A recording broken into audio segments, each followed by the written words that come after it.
My name is Alex. I am 30 years old, a woman who has spent most of her life chasing professionalism and perfection. My days revolve around meetings, projects, and deadlines. People at my workplace describe me as ambitious, determined, and reliable. And they are not wrong. I have built my entire identity around discipline and hard work, never allowing emotions to distract me. Feelings, love, or even the idea of letting someone into my heart, those were luxuries I believed I didn't have time for. I have always been careful about my image. In the office, I walk with straight shoulders and confident steps, a woman who has carved out her place in a competitive world. At home, too, I carry that same aura, never letting anyone see my vulnerable side. If there was one thing people admired about me, it was that I seemed untouchable. And perhaps I wanted it that way. But behind all that strength, there were quiet evenings when the silence of my room would remind me of something I didn't like to admit: loneliness. I told myself it didn't matter. Work was my companion. Success was enough.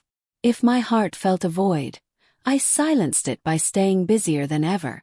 In those moments, one person often disrupted the rhythm of my carefully built life. My sister-in-law's younger sister. She was 25, a free-spirited girl, the complete opposite of me. She carried an energy that was both chaotic and beautiful. She laughed freely, spoke without hesitation, and always carried a notebook filled with poems, doodles, and scattered thoughts. She came to our house often, almost too often. And whenever she stayed, it was usually in my room, especially when I wasn't at home. I would return after a long day at work, open the door, and immediately notice that something was different. The arrangement of the pillows, the books not where I had left them, the faint smell of her perfume still lingering in the air. First, it irritated me. My room was my sanctuary, and she had no right to rearrange it. But as days passed, that irritation faded into something I couldn't define. Sometimes I would find little folded notes on my desk or tucked between the pages of my diary. They were love letters, written in her delicate handwriting. Words filled with passion, confessions, and dreams of a love she wished for. She never signed her name, but I always knew it was her.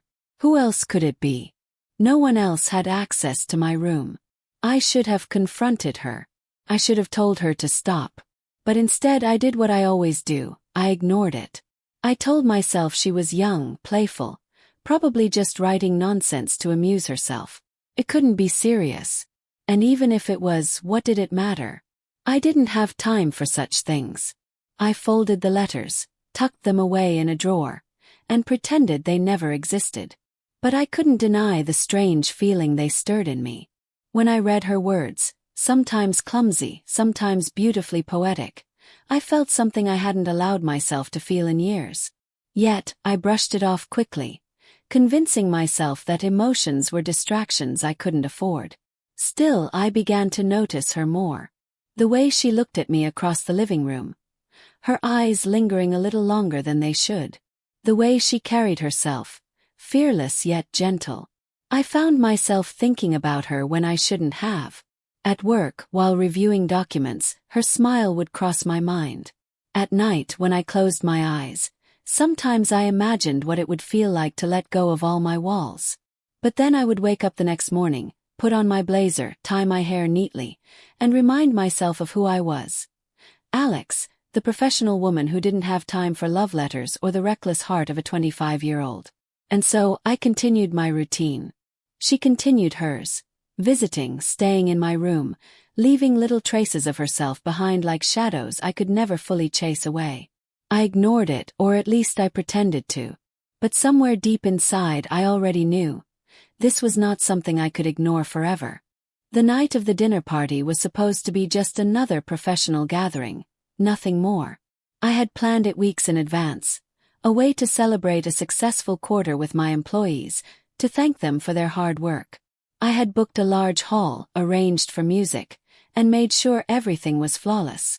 If there was one thing I knew how to do, it was to host an event where every detail was perfect. I arrived early, wearing a dark emerald dress that hugged me in all the right places but still carried the sophistication I was known for. My employees slowly began to arrive, dressed elegantly, smiles wide as they greeted me. I carried myself with my usual calm authority, shaking hands, exchanging polite words, making sure everyone felt welcome. It wasn't until later in the evening, when the lights dimmed slightly and the chatter turned into a soft buzz, that I noticed her. She had come too. My sister-in-law's younger sister. She wore a simple black dress, nothing extravagant, but on her it looked radiant. Her hair fell loosely around her shoulders, and when she smiled, it was as though the entire hall brightened. I hadn't invited her directly. She must have come with family, or perhaps she found a way as she always did. At first I felt a small pang of irritation. This was a professional event, not one of her playgrounds. But then I reminded myself she wasn't a child anymore. She was 25, and she belonged wherever she chose to be. As the evening went on, after dinner was served and the music softened, someone suggested a performance. A few employees laughed nervously, declining. And then, before I could even process it, she stepped onto the small stage at the front of the hall. My heart skipped a beat. "I'd like to share something," she said, her voice steady but carrying that natural sweetness I had always noticed. She wasn't a singer in the traditional sense, nor a trained dancer. But she had a gift for words, and that night, she chose to perform a spoken poem she had written herself. The hall went silent. Every eye turned toward her as she began. Her voice was soft at first, almost hesitant, but as the lines unfolded, it grew stronger, more confident. She spoke about love, about longing, about finding a place where you truly belong. Her words painted pictures of stars and oceans, of hearts searching for one another even in the most unlikely places. I stood at the back, frozen. It felt as if her words were directed straight at me. Her eyes scanned the crowd, then stopped on me. For a few seconds she looked only at me, her lips forming words I couldn't escape, her gaze locking me in place. My breath caught, and something inside me stirred. Admiration, pride, and something else I had been running from for years. The poem ended with a line so beautiful it echoed in my mind long after. "Sometimes love waits quietly, rearranging the corners of your world until you finally notice it's been there all along." The room erupted into applause. My employees clapped enthusiastically, some even standing to cheer her on. They turned to me, praising her, saying how talented she was, how lucky I was to know someone like her. I smiled politely, thanked them, but inside I felt something I couldn't quite explain. It wasn't just pride, it was personal. She had always been bold, but tonight she was luminous. She had captivated not just the audience but me. As the applause died down, she stepped off the stage, her cheeks flushed, her smile wide. And once again, her eyes found me across the room. This time, her smile softened, almost as if it was meant only for me. My chest tightened, and for the first time in a long while, I felt heat rise to my face. The rest of the evening passed in a blur. People came up to me, complimenting the event, laughing, drinking, enjoying themselves. But my mind was somewhere else entirely. Every time I glanced across the hall, she was there, talking with others, laughing, but always stealing little glances in my direction. Later, when the event wound down and the hall began to empty, I caught her standing by herself near the exit, holding her small notebook. She didn't say anything, just gave me that same smile before walking out with the others. It lingered with me long after she left. That night when I returned home, I couldn't sleep. I replayed the performance over and over in my mind. The words of her poem, the way her voice shook but then grew stronger, the way her eyes had locked with mine in that crowded room. For years, I had told myself I didn't need this, that love was messy, distracting, unreliable. But as I lay awake staring at the ceiling, I realized something unsettling. For the first time in a very long time, I wanted more than my work, more than my discipline. I wanted to feel what she had poured into those words. I thought about all the love letters I had hidden away, the rearranged room I used to dismiss as childish. Perhaps I had been blind. Perhaps she had been waiting all along for me to notice. And now I was beginning to. After that dinner party, everything changed. Or maybe it had been changing all along, quietly, and I was only just beginning to notice. She started visiting my office more often. At first, I told myself it was just coincidence. Perhaps she had errands nearby, or maybe she was dropping something off for my sister-in-law. But then the visits became regular, almost expected. She would appear in the late afternoons, when the sunlight spilled through the glass windows, carrying coffee or a small snack. "Thought you might need this," she would say with a grin, placing the cup on my desk as if she had every right to be there. I never admitted how much I looked forward to those moments. I would be buried in reports, exhausted from endless meetings, and then she would appear like a burst of light, distracting me with her chatter, her jokes, her questions. One evening, after a particularly stressful day, I surprised myself by offering her something I never thought I would. "Why don't you join us here?" "Yes. We have an opening in administration. You'd be good at it." She blinked, surprised. "Are you serious?" I nodded, keeping my tone casual, though inside my heart was beating faster. "Yes. You're smart, organized, and, well, I think you'd enjoy it." It was the truth, but it wasn't the whole truth. The real reason was selfish. I wanted her close. I wanted her laughter echoing in the office hallways, her presence lingering near me. She accepted, and within weeks she became part of my team. My employees liked her instantly. She had that effect on people. But I noticed things others didn't. The way she hovered a second longer at my desk when she handed me a file, the way her fingers brushed mine when she passed me a pen, the way her eyes softened whenever she caught me looking at her. Romantic tension built between us, silent but undeniable. There were late nights when the office grew quiet and everyone else had gone home, yet we remained. Me at my desk, her perched across from me with a coffee cup in her hand. Sometimes she would read out loud from her notebook, poems or little stories she had written, while I pretended to keep working. Truthfully, I was only listening to the sound of her voice. One night, as rain pattered against the windows, she leaned closer while showing me something on her phone. Our shoulders touched, just lightly, but it sent a shiver through me. I turned my head, and suddenly her face was inches from mine. Her breath brushed against my cheek, warm and inviting. For a second I froze. My heart pounded wildly, and the world seemed to stop. Her eyes flickered to my lips, and I felt myself leaning in, almost. But at the last moment, fear pulled me back. I cleared my throat, leaning away under the excuse of reaching for a file.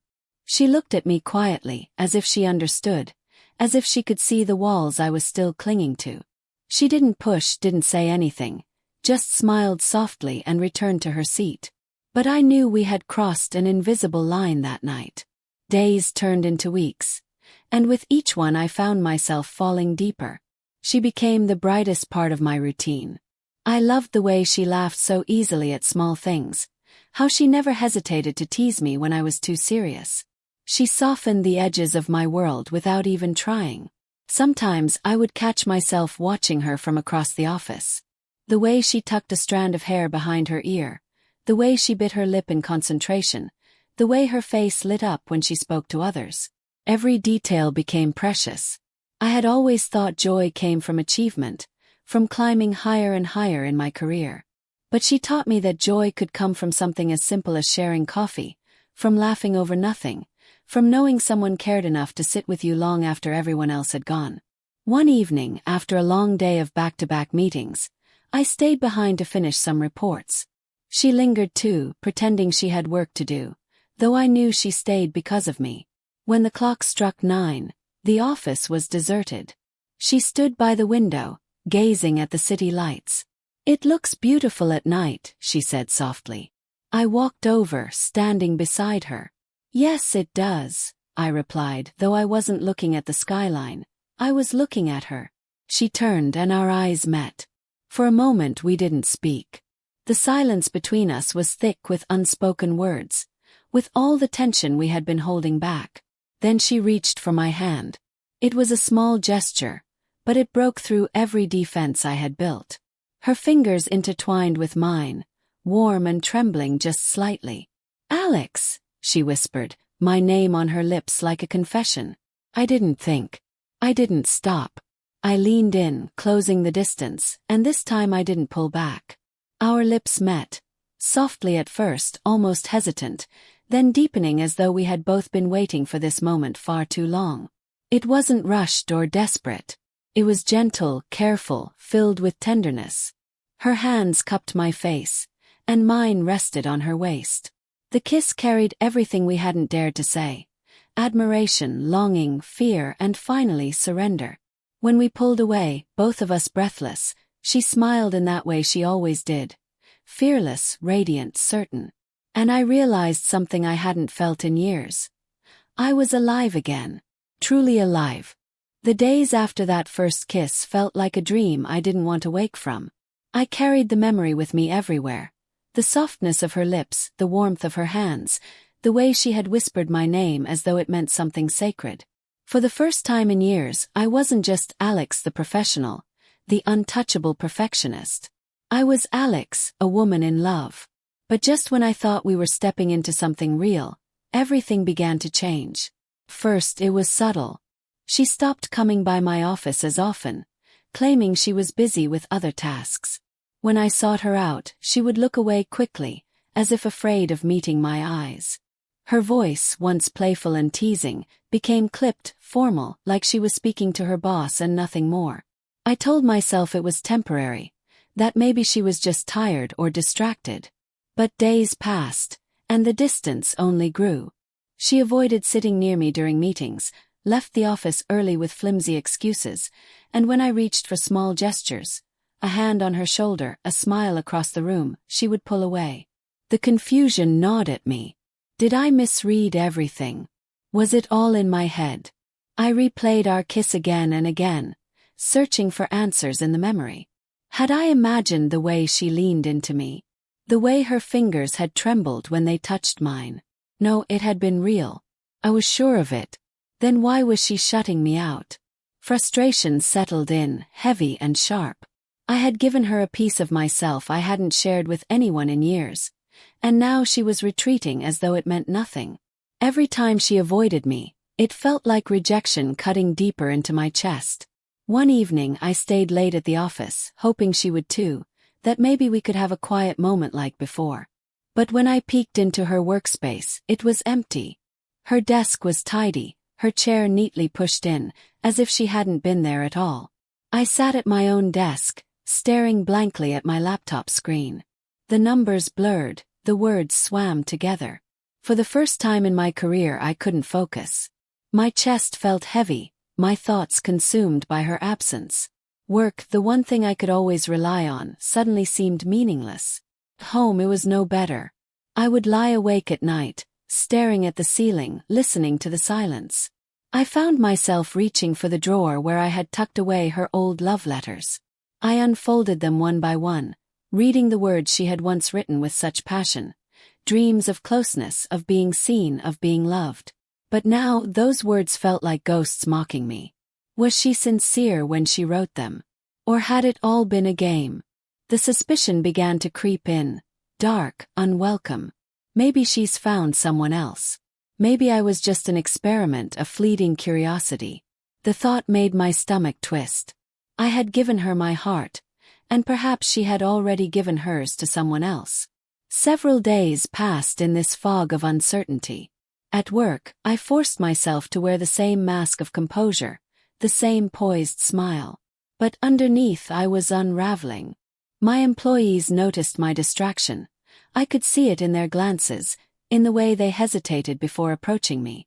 I, the woman who once commanded every room with confidence, was now barely holding myself together.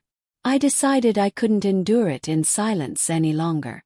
One afternoon when I caught her passing by my office door, I called out, "Can we talk?" She froze, then gave me a polite smile that felt painfully distant. "I'm a bit busy right now, Alex. Maybe later." "Later," I repeated softly, though my heart ached. She nodded quickly and walked away before I could say more. It wasn't later. It was never later. Every attempt I made was brushed aside with excuses. Too much work, a meeting to attend, feeling tired. And with each rejection, a part of me broke a little more. I couldn't understand. Had I done something wrong? Had I scared her away with my seriousness?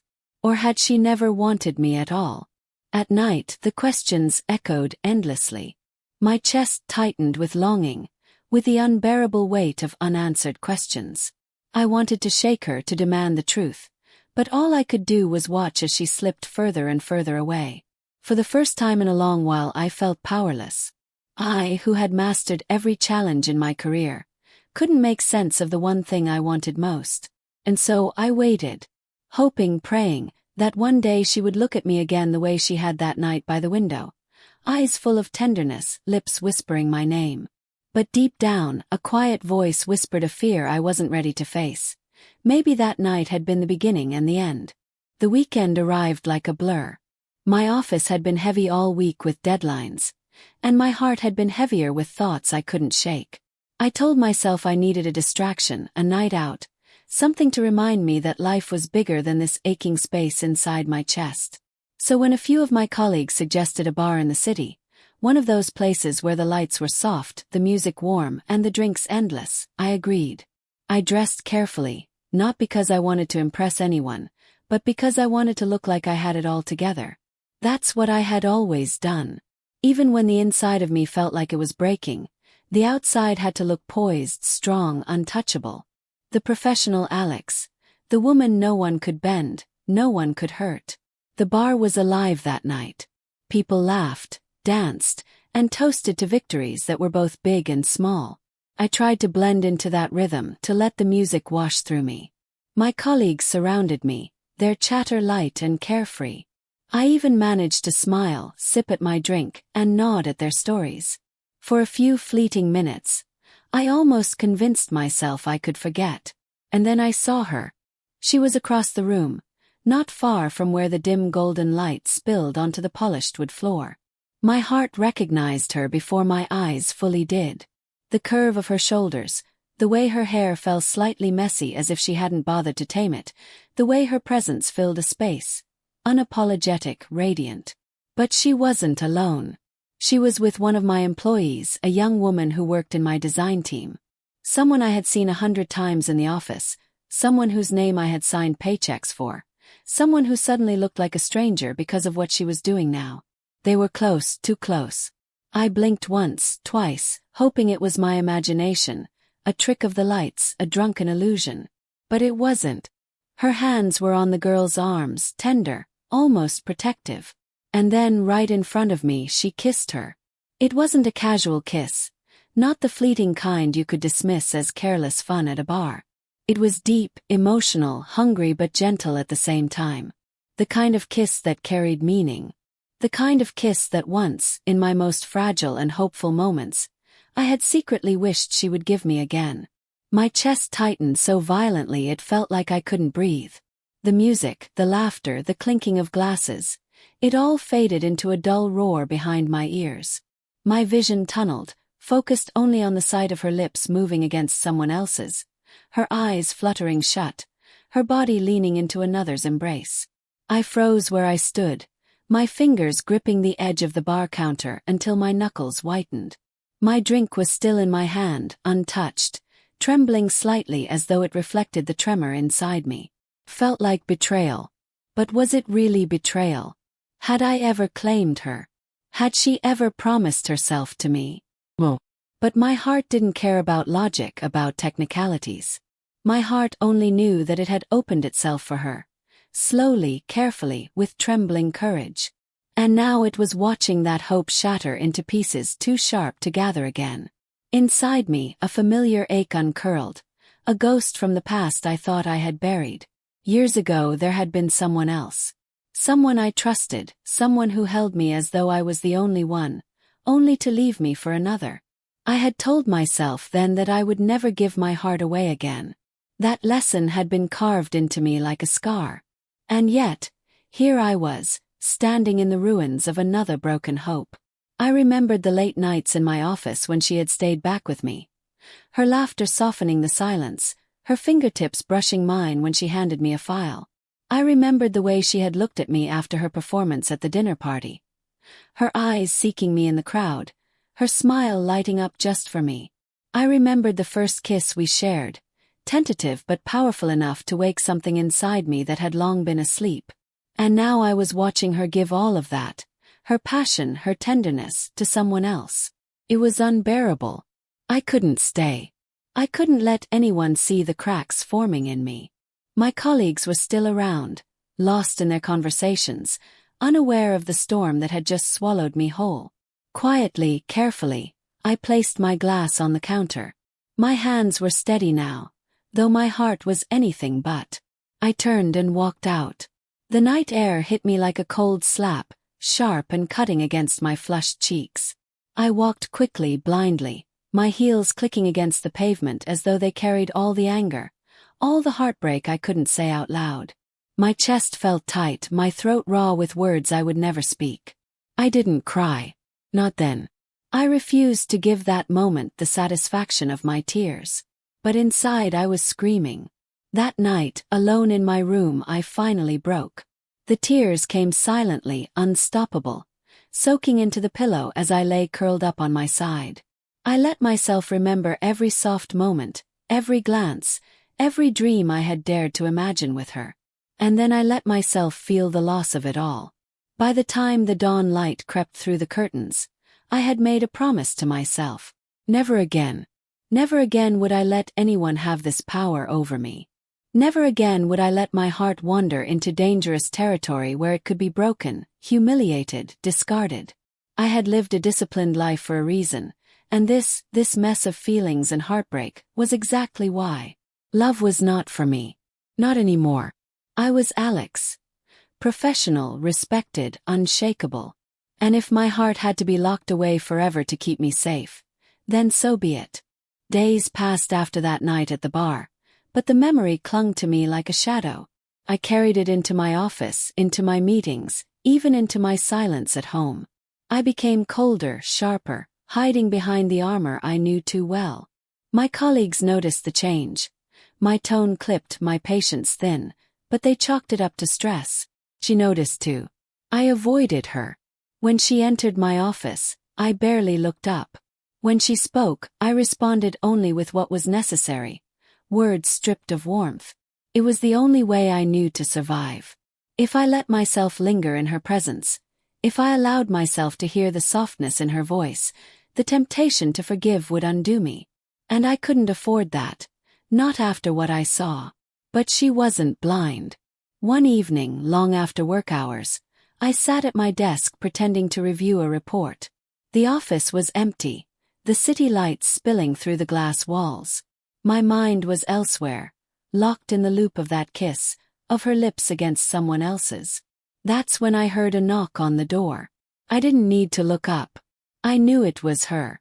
"Alex," she said softly, stepping inside without waiting for permission. I kept my eyes on the paper, though the words blurred. "It's late. You should go home." She closed the door behind her. "Not until you tell me what's wrong." Finally, I lifted my gaze, my expression colder than I felt. "You really don't know." Her brow furrowed, lips parting as if to deny it, then closing again. She shifted closer, her hands twisting together nervously.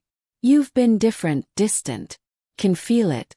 Please just talk to me." Something inside me cracked. My hands trembled as I set the report aside, and for the first time in days, I let my heart speak. "I saw you," I whispered. She froze. "What do you mean?" "At the bar." My voice broke slightly, anger and sorrow bleeding into each syllable. "I saw you with her. One of my employees. Kissing her like I didn't even exist." Her face went pale, and her eyes filled instantly with tears. She opened her mouth, but I cut her off. "Do you know what that did to me?" I rose to my feet, my breath sharp.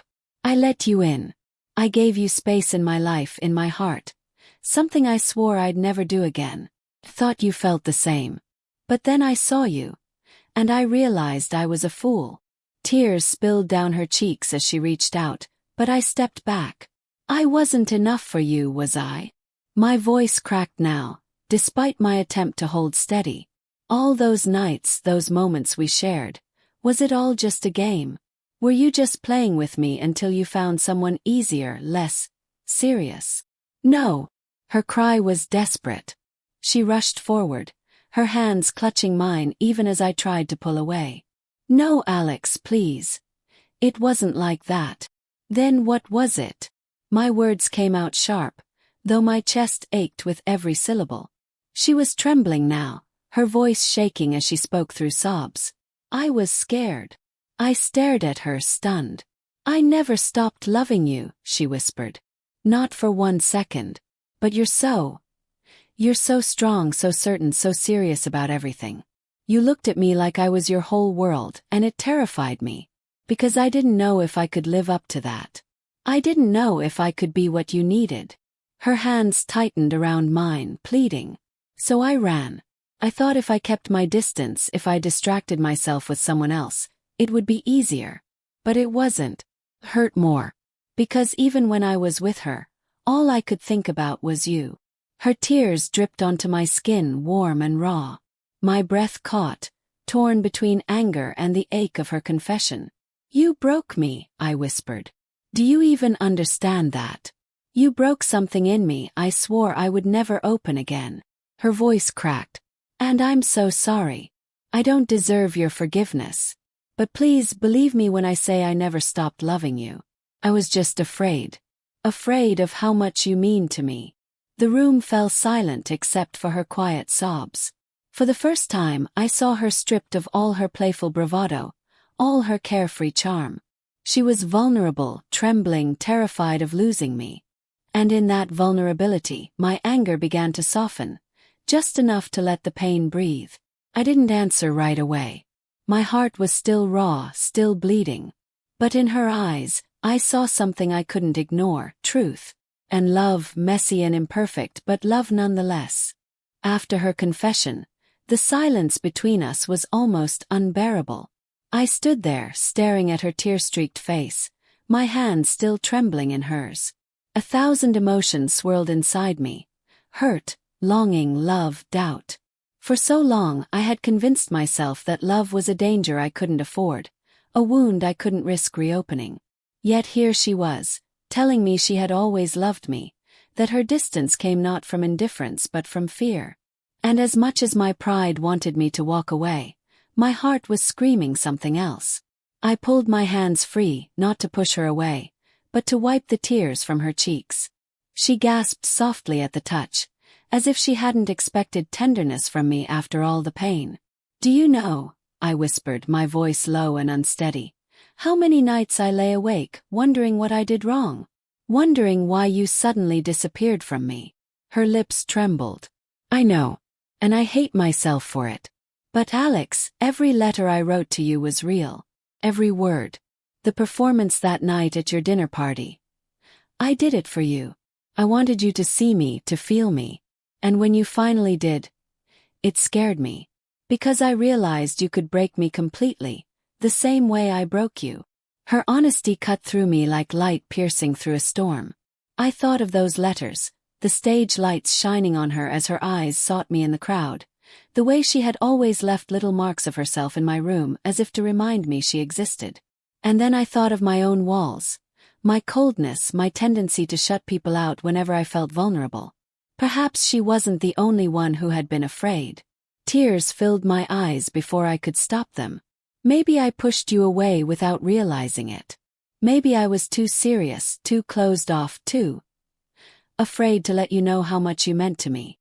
Her sob broke into a shaky laugh as she closed the distance between us. "Then we're both fools. Fools in love." Something inside me gave way then. All the anger, all the doubt, melted beneath the heat of her words. I reached for her, pulling her into my arms. She clung to me instantly, as if she'd been waiting for this moment as desperately as I had. We cried together, quiet, broken sobs that slowly turned into something softer, something healing. Her body shook against mine, and I held her tighter, pressing my lips to her hair, her temple, her forehead. She kissed the tears from my cheeks, whispering apologies, whispering "I love you" like a prayer she had kept hidden for too long. Finally, our lips found each other again. This kiss was different from the first. It wasn't hesitant or uncertain. It was raw, aching, filled with years of longing and the pain of nearly losing what we had found. Her mouth moved against mine with urgency, yet tenderness, as if she wanted to pour every unspoken word into that moment. When we broke apart, both of us were breathless, our foreheads pressed together. "Promise me," I whispered, my voice fragile but firm. "Promise me you'll never run away again. No matter how scared you get." She cupped my face in her hands, her eyes glistening. "I promise. I'll never run. Not from you. And I promise," I said, my throat tightening, "that I'll never ignore love again. Not when it's right in front of me." We sealed those promises with another kiss. Slower this time, deeper, more certain. Her hand slid down my arms, fingers intertwining with mine, grounding me. I kissed her knuckles, one by one, cherishing the way her breath hitched at the gentle gesture. She pressed her lips against my wrist, against the pulse that raced beneath my skin. That night we let ourselves be free with our love. We held each other as if the world outside didn't exist. Every touch was careful, reverent, fingers brushing cheeks, lips tracing jawlines, whispers of affection filling the quiet. She kissed my forehead, my eyelids, the corners of my mouth, and each kiss felt like a vow. I responded in kind, covering her in the tenderness I had denied myself for so long. At one point, she laughed softly through her tears. "Do you realize how long I've been waiting for this? To love you without fear." I smiled against her lips. "And do you realize how long I've been waiting to let someone love me?" Her smile trembled as she kissed me again, and this time it wasn't desperation, it was peace. When dawn crept through the window, painting the room in pale gold, we were still wrapped in each other's arms. For the first time in years I felt whole. Not because I had everything under control, not because I was perfect at work, but because I had allowed myself to be vulnerable, to take the risk of love.